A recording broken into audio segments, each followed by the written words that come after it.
সুন্দর কথা, দোয়ায় হাত তোলা কি জরুরি? হ্যাঁ, সুন্দর। আমার আলোচনার আজকে পয়েন্ট খুব কয়েকটা ছিল, কিন্তু যেহেতু সময় অনেক সময় হলেও দেখ কথা পরিবেশ কথা চলে আসে। কিছু দোয়া আছে, সেগুলি দোয়া মানে অধিকাংশ দোয়া হাত তোলার প্রয়োজন নেই। একান্ত দোয়া উল মাসআলা, যে দোয়াটা আপনি আল্লাহর কাছে কিছু চাওয়ার জন্য চাইবেন, কিছু উপকার চাওয়ার জন্য বা ক্ষতি থেকে বাঁচার জন্য যখন আপনি দোয়া চাইবেন, তখন সেই দোয়ার জন্য হাত তুলতে পারবেন। কিন্তু ওই যে তাজাররুআন ওয়া খুফিয়া, গোপনে যদি তোলেন এটা বেশি ভালো। মানুষের সামনে হাত তুললে রিয়াকারি হয়ে যায়। হাত তুললে এটা দোয়ার একটি আদব। আল্লাহ তাআলা দোয়া কবুল বেশি করেন। আল্লাহু ইয়াস্তাহি আন ইয়ারুদ্দাহু খাইবান, বান্দা যখন হাত তুলে দোয়া করে আল্লাহ তাআলা তাকে মানে ফেরত দিতে এটা মানে লজ্জাবোধ করেন। অতএব হাত তুলে দোয়া করবেন, সমস্যা নেই। আচ্ছা, যেই রসুল বলেছেন হাত তুলে দোয়া করলে আল্লাহ তাআলা ফেরত দিতে লজ্জাবোধ করেন, সেই রসুল কিন্তু হাত তুলে দোয়া করেছেন একা একা ঘরে। কিন্তু উনি ফরজ সালাতের পর মুসল্লিদের সামনে একা কেউ করেননি। করেছেন জুমার খুতবায়, করেছেন কুনুত নাজেলায়, করেছেন কোথায়? সাফা মারওয়ায়।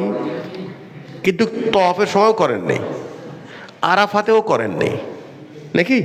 এই জন্য মানে ওই একটা ফজিলত না, দোয়া কবুলের জন্য হাত তোলা কোনো শর্তই না। এটা আর একটা বুঝ আমাদের পার্থক্য আছে। মনে করি দোয়া মানেই হলো হাত তোলা। জি না, আপনি চলতে ফিরতে দোয়া করেন। আমার কাছে একটা ছেলে আসলো, ইমাম সাহেবের, যে কি নাম, মোহাম্মদপুর একটা মসজিদ আছে না, আলামিন মসজিদের ইমাম সাহেব, বলছেন আমার ছেলে। আমি তখনই দোয়া করে দিলাম, আল্লাহকে ইসলাহ করুক, মানে সংশোধন করুক। এটাও খুতবা একটা ভুলে গেছি। সেটা হলেই আমরা শুধু সন্তান চাই না, সন্তান চাবো নেক। এটা শর্ত দিবেন, আল্লাহ আমার সন্তানকে নেক বানাও, নেক সন্তান চাই। রিজিক চাই হালাল, আমল চাই যেটা কবুল হবে। এটা হলো এই শুধু চাইলে হবে না, সন্তান দাও সন্তান দাও। একটা এমন সন্তান দিবে পরে বিরক্ত হয়ে মাথা পাগলা হয়ে যাবে সব। আল্লাহ পারে কিন্তু বাড়তেছে, ঠিক আছে? শোনেন, সুখের মালিক আপনি না। আপনি মনে করছেন একটা নিয়ে। আমার কাছে একজন কালকে অভিভাবক আসছে মাদ্রাসায়, বলছে আমার একটাই ছেলে, আর এই ছেলে আমার কথা শুনতেছে না। আমি মজাক করে বলতেছি তোমার একটাই কেন? এটাই হলো প্রথম বিপদ। হ্যাঁ, আপনি মনে করছেন আমার সুখের মালিক আল্লাহ। আপনি ইসলামের বিপক্ষে চললেই ওর মধ্যে সুখ নেই। সৌদি আরবে যদি জিজ্ঞেস করে ছেলে মেয়ে কয়টা, গুনতে হয় কয়টা, গোনা পরে তারপরে আল্লাহ ওদের রিজিক দিচ্ছে না, রিজিক দিচ্ছে প্রচুর। আর আরেকটা যেটা আমি খুতবার মধ্যে বলতেছিলাম, সেটা হলো আমরা দোয়ার দিক দিয়ে একটু বখিল, দোয়া কম করি। সমানে শুধু দোয়াই করবেন বাড়িতে বসে। সন্তান দেখা হলেই দোয়া, আল্লাহ তো ভালো করুক, আল্লাহ তোমাকে দুনিয়া আখিরাতে মঙ্গল দান করুক। আপনি পিতা মাতা বকেন, চুপ করে বসে থাকেন। স্কুল থেকে আসছে, মাশাআল্লাহ, আল্লাহ তোমাকে ভালো করুক। স্কুলে যাচ্ছে, আল্লাহ তোমাকে হেফাজত করুক। হ্যাঁ, আস্তাউদ্দিউল্লাহ দিনাক। আপনার দোয়া তো ডাইরেক্ট কবুল হবে। আপনি আমাকে ডেকে নিয়ে যে দোয়া করাচ্ছেন, এটা কবুলের কোনো গ্যারান্টি নেই। আপনি পিতামাতা সচেতন না। এই জন্য আমরা প্রত্যেক দোয়ার চর্চাটা বেশি করতে হবে। কথায় কথায় দোয়া, মানুষের দেখা হলেই দোয়া, বিনিময়ে দেন করেন না। হাসি দিয়েছে, আমাদের দেশে কালচার নেই। কাউকে কিছু দাওয়াত দিলেও দোয়া করে না, কিছু দিলেও দোয়া করে না। হাসি দিলে চুপকে বসে থাকে।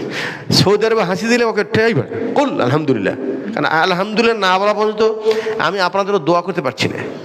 হাসি দিয়েছে বলেন আলহামদুলিল্লাহ, তখন যতজন শুনবে, এটা শুধু বার হাসতেছে না, বুঝলেন? যতজন শুনবে সবাই বলবে ইয়ার হামুক আল্লাহ। কি বলবে? আচ্ছা, একজন হাসি দিল, এতজন আপনাদের দোয়া করলো আল্লাহ তোমার প্রতি রহম করুক।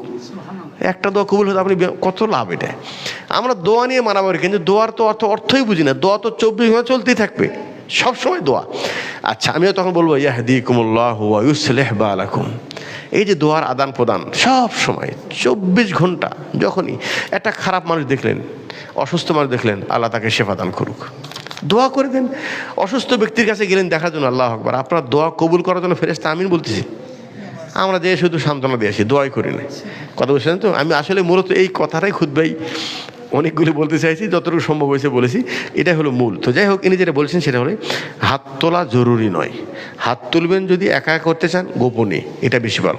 আর বাকি এদিকগুলো দোয়া, দেখা হলেই দোয়া, দেখা হলেই দোয়া, হাত তোলা কোনো প্রয়োজন নেই।